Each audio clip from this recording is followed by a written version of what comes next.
Welcome back, everybody. Now today I'm taking a look at 4 simple gadgets, all of them $25 or less, all of them designed to make your life easier. Let's see how they work in today's video.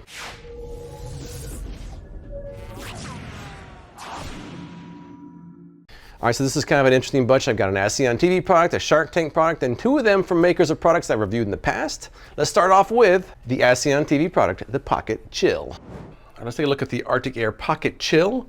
I paid 20 bucks for this at a Walmart location. This is a follow-up to many other Arctic products we've done in the past. This one supposedly fits in your pocket. It says you can stay cool and comfortable anywhere. Runs up to 12 hours per charge. There is a water reservoir which will blow a cool mist at you. There's also a kickstand, USB charging port, 7 color changing LED lights. It really does seem like a portable version of the previous Arctic Airs. Now those were all just evaporative cooling. All right, we've got the instructions here, which I'll definitely read these over. Coupon, which I probably won't be using, and it's a little bit bigger than I expected.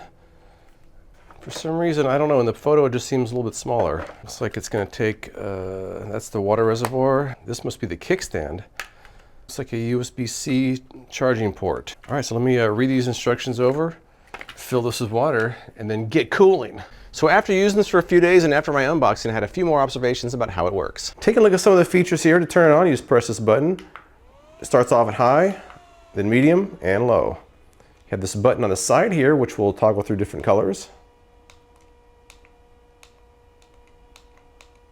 You can also see the water level in there as well through this. There is a kickstand, which I am not very happy with because it feels very weak, but it will hold it up. And you can see the mist is actually pretty good. It goes quite a ways. The left mist is a little bit stronger than the right mist. I've noticed it ever since I've been using it. And it doesn't quite go straight, it's a little bit off to the side, but that doesn't really matter because it does seem to work pretty well. There is water in here and it is certainly waterproof. Water is not coming out. One thing I was gonna point out is the mist strength doesn't seem to change with the fan strength. So when you have high, medium, and low, and even though the mist is technically stronger, when you're sitting in front of it, you don't notice a huge difference between low, medium, and high as far as the mist goes. You do with the fan, but the mist seems about the same. I'm sitting in my car in a hot parking lot. It is 103 degrees outside right now, and my car is off. It is dead, stagnant, blazing hot air in here. So let me see how my Arctic Air Pocket Chill works in this hot car. It smells like a mister like you'd have by the pool. You know what's interesting? There's kind of this cone of projection. The fan covers the entire cone and the mist is a little bit in the center. So on the edges of the fan, you don't feel the mist, it just feels like warm air. So it's like warm air, cool mist, warm air. It really isn't that bad as long as it's blowing right at your face. I mean, you don't have a lot of leeway though. You move it a little bit to one, like right now, not blowing at me. Now it's blowing at me, now it's not. There's not much of a margin of error on this thing. You have to blow it right at yourself or you're just gonna get warm air or nothing. This car would be unbearable if it weren't for this fan, so I have to give it credit for that, but I'm afraid as soon as this water runs out, which isn't gonna be very long, it's gonna be warm again. You can see the mist from here. Unlike the Go Fan Cool Mist, which the mist was that big, this is a decent sized mist. You can actually see it. So I gotta give him credit for that. I don't think that reservoir is gonna last very long. I'm trying on low. Now on low, you know what? Low is not that bad. I can kind of still feel it. I guess what I should find out is if the mist will last longer on low or if it lasts the same amount no matter what kind of fan's blowing. That's something I'll have to figure out back at home. I should point out I timed it on high and I timed it on low as far as how long the mist goes. In both cases, the mist lasted about 12 minutes. It didn't seem to matter if it was on high or low. The mist didn't really last very long. Let's try a visual with the wall, a thermal imager, and the Pocket Chill. The wall right now is about 75 degrees. And you can see it cooling off pretty quickly.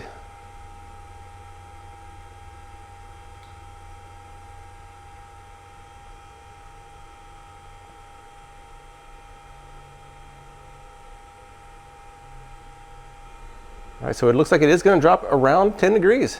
Watch what happens when you move it.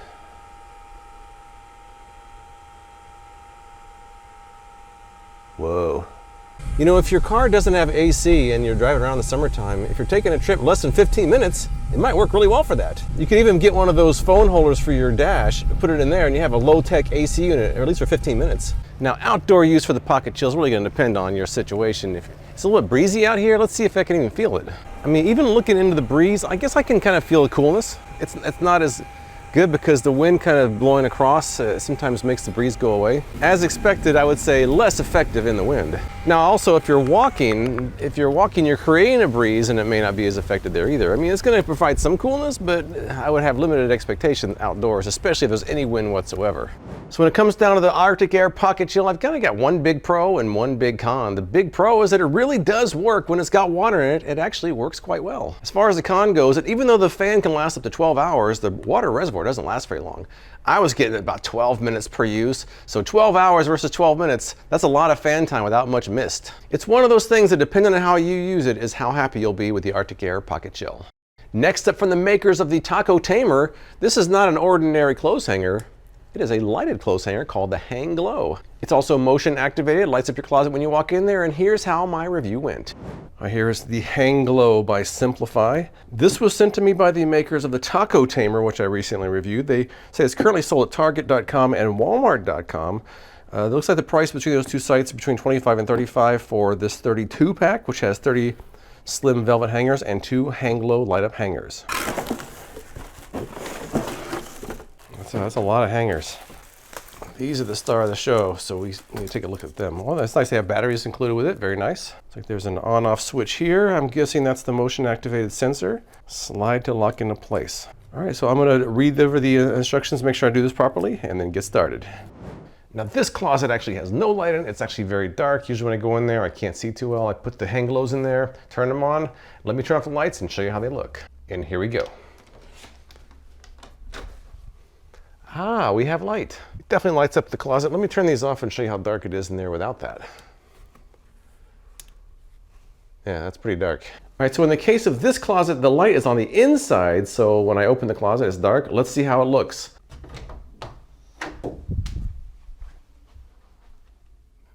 Well, nothing, but they're also facing over here. Let me see. There we go. That's the problem, is these actually face a wall, so they're not going to necessarily be activated, I guess, unless I turn it this way. Let me try turning it that way a little bit and then try it again. All right, take two. And, oh, it worked. Not bad. Let me go in this closet with no light whatsoever from the outside. Activate the other one. All right, it lights it up in here, so it looks pretty good. If you have a dark closet, I would say that definitely 2 of them will light it up. One, let's see how one looks. That's one. Not much of a difference, really. They're both pretty bright. So you only need 1 to light up a closet, but 2 works even better. This is a closet in my guest room. It doesn't even have a door on it. It doesn't have a light in there. It's always dark. Maybe with the Hanglos, they wouldn't be so dark. This is a place I would probably actually put them, not only just for being hangers, but also for being lights in the closet. All right, so the Hanglo is pretty simple. There really isn't a lot to it. The main pro on this one is that it definitely provides enough light for your closet. Even just one of them, 2 of them is plenty of light. Of course, the layout of your closet is going to dictate how well this actually works. As far as the main con goes, as far as I'm concerned, the fact that it comes in a 32 pack, you only get 2 of the Hanglo hangers, I'd really rather just buy them by themselves. I don't need all the extra hangers. Not to mention, this is kind of on a personal level. I am not a big fan of the way velvet feels, so I wish there was a non-velvet version. Maybe there is, but I haven't seen one, but that would be nice. Overall, though, I really think that it's a great idea. Next up from Shark Tank, it is the Drop Stop. In fact, this one is actually personalized.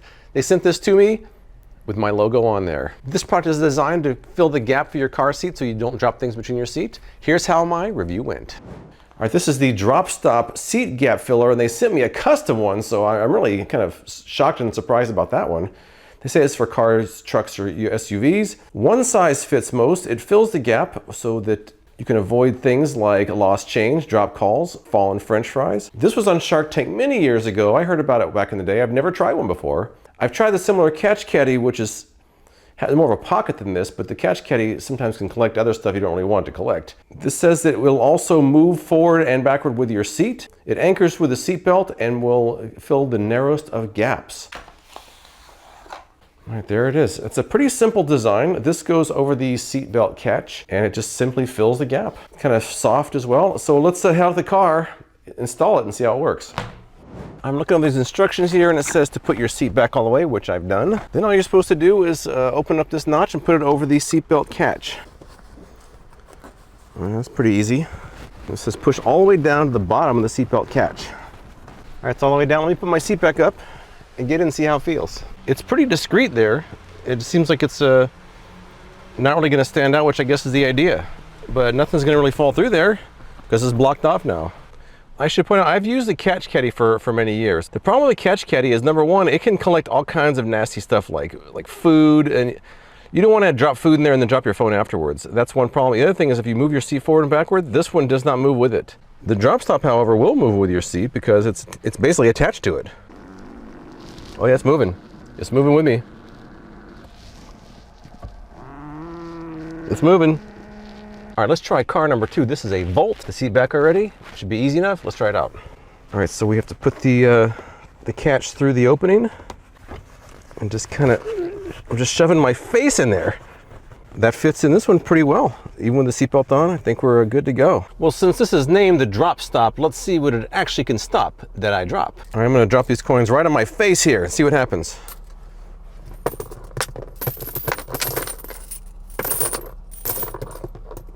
See, did any go through? None went through. None went through. They all stopped. It did stop the coin drop. So if you got a phone here, obviously the phone's not going anywhere. Some people actually have their phones like on their lap. Maybe you can put it right there instead. It might be better than have it on your lap, but it can fall off. Next up, for some food items, how about some almonds? And hiya! It looks like it saved most of them. Technically, if it fell way back there, it could go in the back seat, but it's still gonna not go underneath the seat. Yeah, see, that one I can just reach back there. See, that one I just found easily. So it's definitely stopping the stuff that I drop. I should point out something else with the catch caddy as well. First of all, this does kind of warp over time. So, you know, like look at this, it doesn't even fit anymore. And if it did fit, if you drop food in there with your phone, you're gonna have a greasy phone when you pull it out of there. And it doesn't slide with the seat. So to me, the drop stop is superior. In conclusion, once again, it's a very simple device. In fact, I can't say I really have any cons about it because I can't find anything really wrong with it. The drop stop could also be used as a very floppy sword, I guess. Well, maybe not. The fact that it's been around so long, consumer reviews are really good for this thing. I would say that speaks volumes about how well it works. So as far as I'm concerned, the drop stop is definitely a Shark Tank success. Next up, from the same maker as the cheese chopper, this is the pizza pack. This is a container that not only allows you to store pizza without getting them stuck together, but also allows you to warm them up in the same container. There's also some other features in this that I do like, so let's see how my review went. All right, this is the pizza pack that came just like this in a box. I ordered this from Amazon, 20 bucks. From the same maker as the cheese chopper, that's where I found out about it. Currently listed as a #1 new release on Amazon. The claims that it fits most sizes of pizza, although you might have to trim New York style pizzas to get in there. It looks pretty large. The pizza container itself will actually expand and collapse to fit the number of pieces you want to store. They say it's space saving, and it's much better than putting an entire box of pizza in your fridge. Dishwasher safe. These 5 divider trays will not only keep the pieces from touching and getting stuck together, but they can also serve as a temporary pizza plate. Let's see how this actually works. I have a room temperature Little Caesars pizza here. I also have a much larger slice from the mall pizza. Now the packaging says it can store 1 slice or an entire pizza. Let's see if it can't hold a Little Caesars, then that's a pretty small pizza. Let's see if it can hold an entire pizza. And what's nice about this though, I mean, I haven't used it yet, but you can just see that the way it's set up is you can just put 1 slice in there, which actually that slice has plenty of room. Put the lid on and you're ready to go. But let's expand this out all the way up and see how much we can fit in here. All right, so I'm just gonna kind of just start from the bottom and keep going. We got 2 slices, 3 slices, 4 slices, 5 slices. I can maybe fit a 6th slice. There's no way I'm gonna fit 8 in there. Let's see. Am I gonna fit 8 in there? Let's see. Nah, the lid's already hitting the top of it. I mean, I guess you could squeeze it. No, you couldn't. Now, I fit 6 slices in there. Now, I think that's pretty fair because you're usually gonna buy a pizza and eat some of it first. This one I didn't eat any of, so I think 6 is actually pretty good. Let me take these back out of here real quick. I got a couple more things to try. Now we got this big old slice from Sbarro Pizza. Let's see. I mean, if you just have 1, I guess. You could technically cut that down, I think. So the really wide pieces are gonna be a bit of a stretch. I mean, if you don't have a lot of pieces, you can put it in there. They do say you could cut it down if you need to. You could even probably just cut this one right in half. So we're gonna say the The large slices, probably not so much, and that's fine. I didn't expect it to fit in there. But what I want to do is try these dividers here. We have these dividers that supposedly keeps the pizza from getting stuck. That's the big thing to me.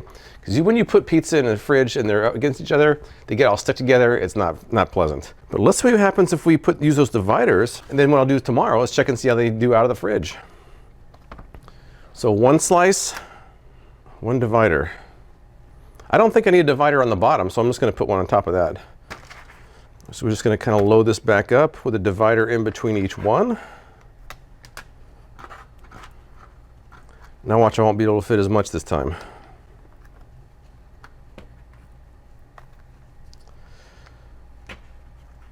All right, that is 6 slices of pizza, all with the dividers in there. And let's see if I can close this up. Oh, it's close, but I did it.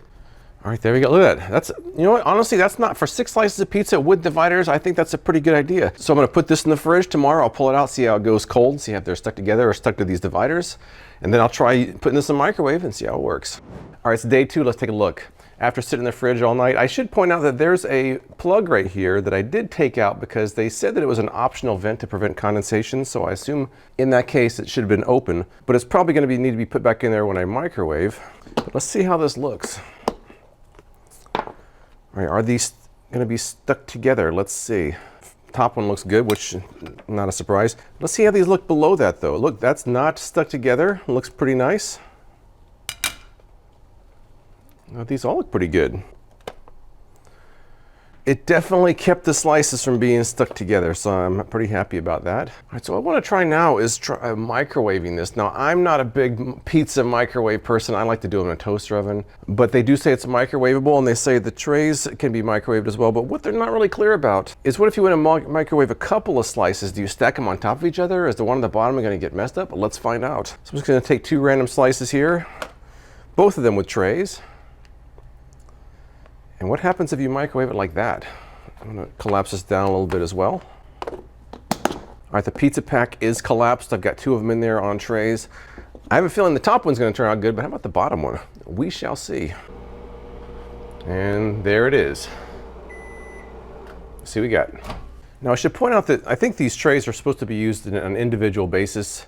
They say you can use these when you want to warm up 1 slice. You just take the tray out, cover it up, put it in the microwave. Again, I'm not much of a person to microwave pizza, but a lot of people do. But let's see how it looks right out of the microwave. All right, the top one looks pretty good, which I'm not surprised about that. This tray is not terribly hot, by the way, so that's kind of nice.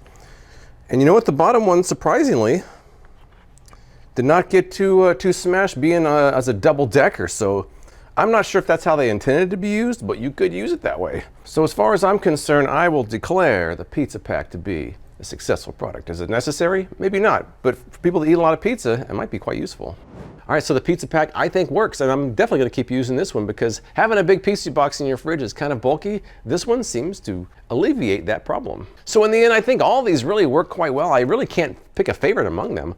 I guess I have a slight least favorite, and that would be the Arctic Air Pocket Chill. The only reason that would be at the bottom is because the water and the mist doesn't really last that long. Otherwise, I really like this one too. But overall, I have to say I'm quite happy with all of these. But if you've used any of these products, tell us what you think in the comments below. I appreciate you watching, and I'll see you next time.